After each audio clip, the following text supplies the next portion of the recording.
If you were thinking that we have already watched the movie and we know everything, then you literally don't know anything about Jordan Belfort nor about the Wolves of Wall Street. Jordan Belfort's real career started up when he was laid off of his job at L.F. Rothschild, a New York-based stock brokerage firm. Back then, before the 2000s, buying stocks was not as simple as they are now. People would actually call a person who works in these brokerage firms and give them instructions on what stocks to buy and what stocks to sell. And by doing this, brokers earn significant commissions by processing these trades. These days we are used to zero-commission brokers, but that hasn't always been the case. And also, it wasn't unusual for trades to cost as much as 2% of the total value of the assets being traded. A stockbroker would normally get 1% of that, and the firm that the stockbroker worked for would get the other 1%. Jordan Belfort would later go on to work at Investor Center. These centers are what is called over-the-counter brokerages, which are very different from normal stock brokerages firms. Over-the-counter firms are different. They do not utilize the services of an exchange, and because of this, they do away with a lot of the regulation and restrictions. Now companies can approach these over-the-counter firms directly and say, hey, I need $200,000 to conduct funding on R&D on a new touchscreen that allows users to feel what is being shown in the touchscreen. The stock firm will say, sure, but we keep 20 to 25% of all the money we raise for you. And at best, these companies are just desperate for funding to get the idea off the ground, and at worst, they are also looking to defraud investors using any money they raise. And that is why Jordan Belfort and his colleagues use high-pressure sales tactics on these greedy investors. And for that, Jordan eventually founded Stratton Oakman, a subsidiary of Stratton Securities, which was a small-time dealer that could trade both over-the-counter and exchange-listed companies. Belfort and his co-founders, Brian Blake and Danny Porshi, later bought out the entire firm and started to change how things would be run.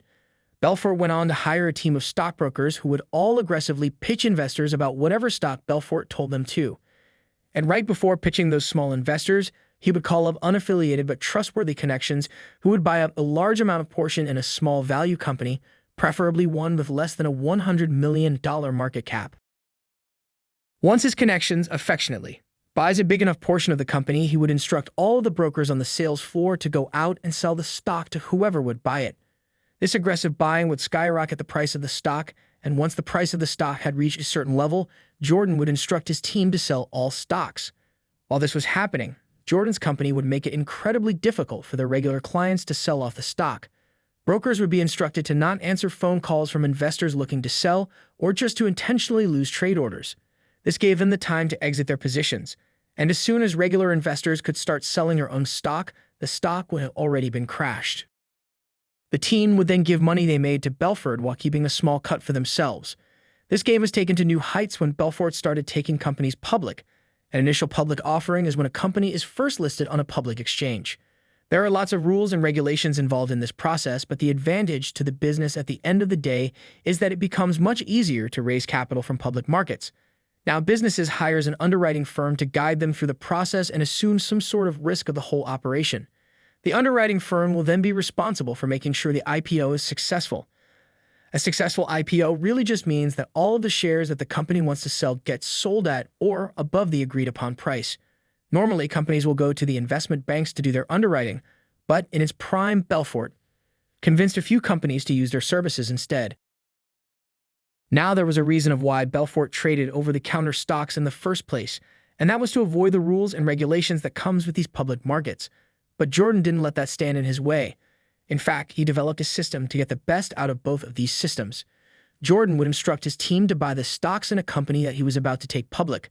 The company would then debut on the public market, and then he would instruct his army of brokers to sell the IPO to all of their contacts. This would drive up the price of the stock, just like it did before. But this time, because it was listed on a public market, it would attract the attention of other investors who didn't even know who Stratton Oakman was. People would just hear the news that some IPO was up 50% at open, and then they also buy stocks of that particular company.